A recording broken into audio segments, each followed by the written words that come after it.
अस्सलाम वालेकुम नाज़रीन किराम, आप देख रहे हैं डेली तस्कीन का खास प्रोग्राम आमिर सोहेल के साथ। हमारे साथ बातचीत करने के लिए मास्टर तसद्दुक जी हैं, जो राजौरी एसटी कॉन्स्टिट्यूंसी से पीडीपी के उम्मीदवार हैं और आज इन्होंने जो अपना नॉमिनेशन भी फाइल किया है। आखिरकार किन वजूहात को लेकर ये आवाम के बीच में आए हैं इस बार के इलेक्शन में, और 2024 का इलेक्शन जो है वो तकरीबन 7-8 साल के बाद हुआ है असेंबली का इलेक्शन। तो इस इलेक्शन में वोटिंग टर्नआउट भी ज़्यादा रहेगा और अवाम का क्या रुझान रहेगा अपने उम्मीदवारों के लिए, ये सबसे इम्पोर्टेंट जो है वो इस वक्त पेश अमल आने वाली चीज़ है। बहुत बहुत शुक्रिया सर वक्त देने के लिए। मैं इंतहाई शुक्रगुजार हूं कि आपने अपना कीमती वक्त मुझे दिया है। मेरा पहला सवाल रहेगा मास्टर जी आपसे कि पीडीपी की टिकट पे आप ये जो है इलेक्शन कंटेस्ट करने जा रहे हैं राजौरी एसटी कॉन्स्टिट्यूंसी से। आपके अपोनेंट जो हैं वो विबोध जी भी हैं, तालिब साहब भी हैं, वो आज़ाद उम्मीदवार लड़ सकते हैं, उसके बाद इंडिया अलायंस के लोग भी हैं। आप क्या देखते हैं कि लोगों का रुझान किसकी तरफ है और यहाँ के आम आवाम क्या चाहती, चाहे वो हिंदू समाज से, मुस्लिम समाज से, सिख बरादरी के हैं या फिर वो हमारी पहाड़ी कम्युनिटी के बहन भाई हैं?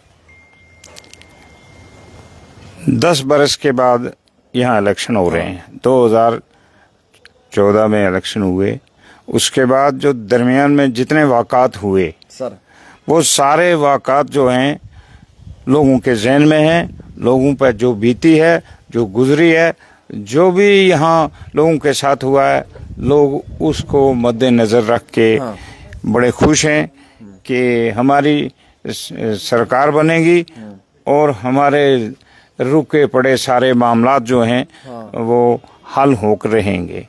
तो लोगों के अंदर काफ़ी उत्साह है। बाकी राजौरी पुंछ के अंदर किसी पार्टी ने कभी काम नहीं किया, और मुफ्ती मोहम्मद सईद मरहूम जब आए तो उस वक्त यहाँ मिलिटेंसी सी बड़ी ज़बरदस्त, और घरों में घुस घुस के लोगों को मारते थे, खून की नदियाँ बह रही थी और यहाँ लोग मुरझाए हुए थे। कदम कदम पर तलाशियाँ ली जा रही थी, जेंट्स और लेडीज़ को इकट्ठे करके एक जगह बैठा दिया जाता था। गर्ज के कोई लॉ और कानून का कोई राज नहीं था, यहाँ मिलिटेंसी का राज था। तो अल्लाह ताला ने करम किया, लोगों की सुनी, गरीब लोगों की बात सुनी गई खुदा के दरबार में। तो मुफ्ती मोहम्मद सईद जीत कर आगे 16 सीटों वाला बन गया चीफ मिनिस्टर, और 28 सीटों वाला जो है वो नहीं बन पाया। तो मुफ्ती साहब ने आते आते ये मिलिटेंसी को कर्व किया और लोगों को जान बख्शवाई अल्लाह ताला से। उसके बाद रुकी पड़ी जो तामीर और तरक्की थी उसको मुफ्ती साहब ने शुरू किया। यहाँ बाबा गुलाम शाह बादशाह यूनिवर्सिटी है।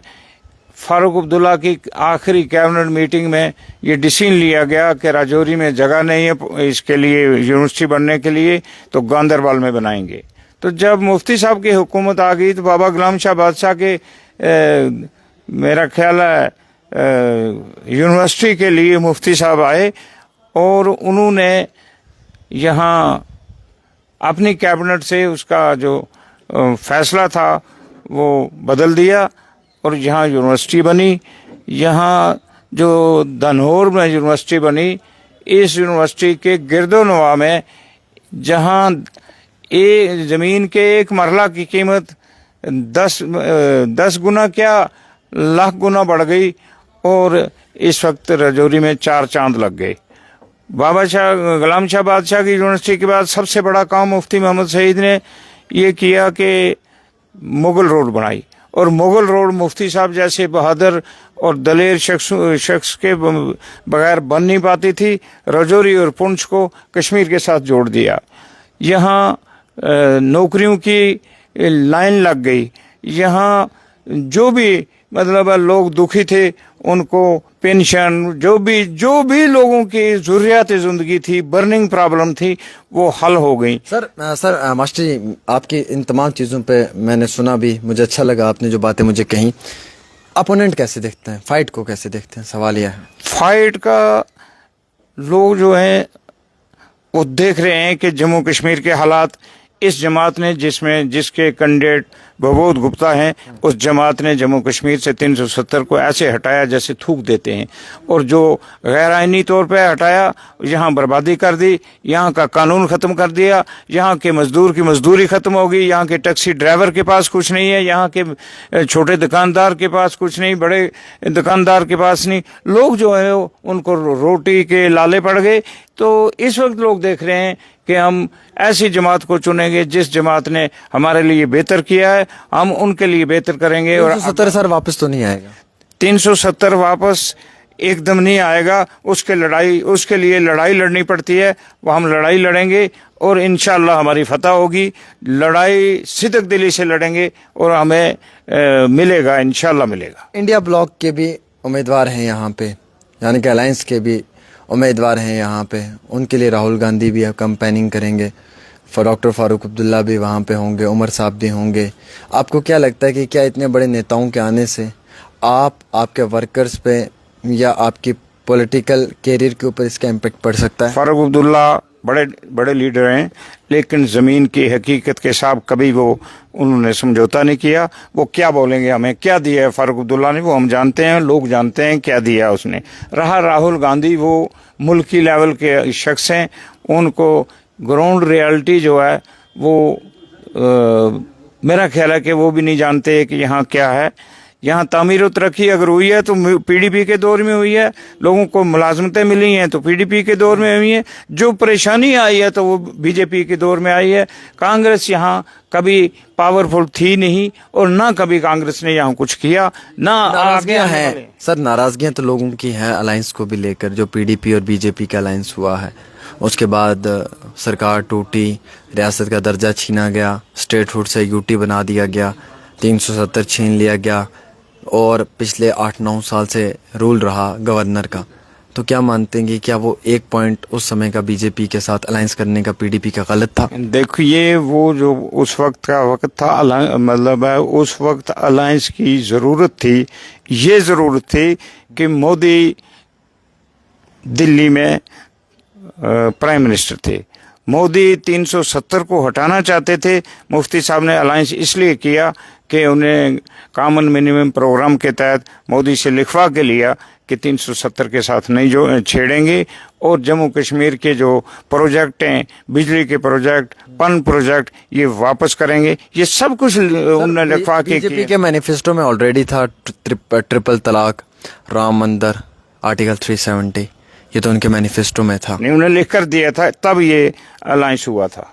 और उसके बाद जब उन्होंने मुफ्ती साहब की वफ़ात होगी, वफ़ात के बाद फिर 3 महीने महबूबा मुफ्ती ने हुकूमत में हिस्सा नहीं लिया, लेकिन एक मजबूरी आ गई। मजबूरी है, अनकंडीशनल सपोर्ट तो कर रहे थे उस समय में कांग्रेस भी और एनसीपी जो है वो पीडीपी का, फिर सपोर्ट क्यों नहीं लिया? कौन कह रहा था, किसने कहा? ये जब ये बीजेपी ने सपोर्ट वापस कर ली, कांग्रेस के पास थे 12 एमएलए, नेशनल कॉन्फ्रेंस के पास थे 15 एमएलए, कौन सपोर्ट करता था? अगर उस वक्त ये सपोर्ट करती तो 370 कैसे हटता?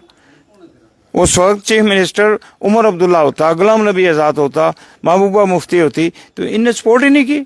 ये बिल्कुल अपने इक़्तिदार के लिए करते हैं सपोर्ट। आज जो इनका अलायंस है ये भी तो इक़्तिदार के लिए है, ये लोगों के मामलात हल करने के लिए थोड़ा है। ये उस वक्त इक़्तिदार में रहना चाहते थे और महबूबा मुफ्ती को बर्दाश्त नहीं करते थे, पीडीपी को बर्दाश्त नहीं करते थे। इन्होंने जब 96 इसमें 2002 में मुफ्ती साहब का और कांग्रेस का अलायंस हुआ, गुलाम नबी आज़ाद ने बीच में ऐसा 3 साल के बाद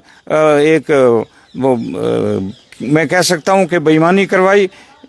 ऊपर वाले दिल्ली वाले तो इतने जानते नहीं हैं, तो बेईमानी करवा के इन्होंने कहा कि अगर मुफ्ती शहीद ये काम करता रहेगा तो हम कहाँ जाएंगे। फारूक अब्दुल्ला और गुलाम नबी आज़ाद दो ही अवाम दुश्मन है और इन्होंने अवाम कुछ फैसले किए। तो इसलिए ये कभी भी किसी दूसरे तीसरे आदमी के लिए राजी नहीं है और ना इनने कभी। अगर कल को इलेक्शंस में मियां अल्ताफ आते हैं इंडिया अलायंस की तरफ से और वो यहाँ पे कैंपेनिंग करते हैं, तो क्या लगता है कि उसका इम्पैक्ट पड़ सकेगा वोटर्स? करेंगे कैंपेनिंग, उनको कौम ने एक न्याज में वोट दिया है, उनकी इज्जत अफजाई की है, उनको दिल्ली भेजा है, उनको दिल्ली में करना चाहिए जो करेंगे, इधर क्यों करेंगे? उनकी तो इज्जत अफजाई कौम सारी ने वोट दिया है, किसने नहीं दिया मियां अल्ताफ को वोट?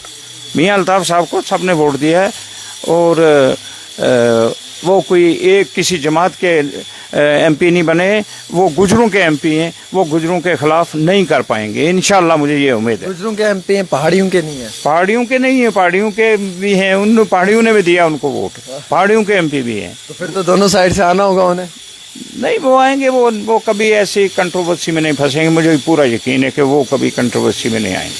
अगर पार्टी ये कमांड दे दे उन्हें कि आपको जाना है इंडिया ब्लॉक, इंडिया अलायंस है, और मियां साहब आपको वहां पे जाना पड़ेगा एज ए स्टार कैंपेनर, तो आप क्या देखते हैं मास्टर जी की क्या उससे कुछ नुकसान हो सकता है, उलट पुलट हो सकता है लास्ट?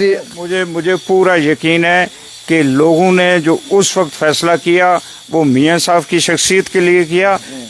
जब मियां साहब का काम हो गया, अब पूरा मुझे यकीन है कि मियां साहब आके यहाँ हमारी मुखालफत नहीं करेंगे, वो एमपी रहेंगे और सबकी मदद करेंगे जिनकी वो कर सकते हैं। सर, बीजेपी को क्या लगता है कि कितने बड़ा आपके साथ मुकाबला रहेगा, कितनी बड़ी कांटे की टक्कर रहेगी? क्योंकि एक तरफ तो पहाड़ी भी कह रहे हैं ना कि आसान का बदला वोट से, हमें जो है वो एसटी दिया है तो हम वोट देंगे। नहीं, वो ठीक है, वोट देंगे बीजेपी को। यहाँ बीजेपी का एमएलए बनने वाला नहीं है।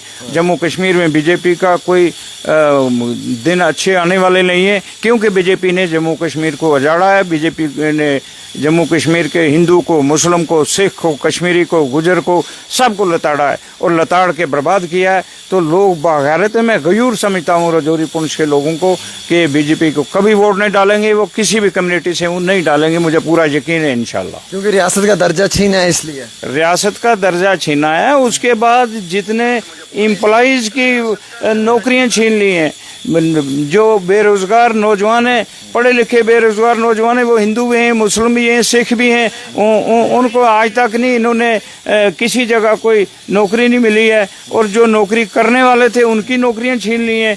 उनने ये दरियाओं की रेत जो है वो एक मजदूर को नहीं है वो हक के, वो वहाँ मजदूर आए, मजदूर कहीं और से लाए, ठेकेदार कहीं और से लाए।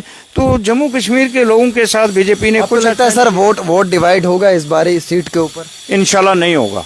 जो लोग हैं घिसे पिटे, विभोद जी भी आ रहे हैं, तालिब जी भी आ रहे हैं, इंडिया अलायंस भी है, पीडीपी है, आए, इससे मुझे कुछ डर नहीं है, क्योंकि तालिब ने लोगों के लिए आज तक कुछ नहीं किया है और लोगों को बेचा है, लोगों को जाके सजदे करवाए हैं उसके किसी दूसरे के पास, और खुद भी सजदे किए हैं, उधर से कुछ नहीं मिला तो इधर से क्या मिला। लोग कह रहे हैं ये हमें बेच के खाने वाले हैं। अब लोग इंशाल्लाह इनके चक्कर में नहीं आने वाले, तो इससे कोई फर्क नहीं पड़ता? इंशाल्लाह नहीं पड़ेगा। मुझे लगता है ओपोनेंट फिर विभोद गुप्ता जी हैं आपके।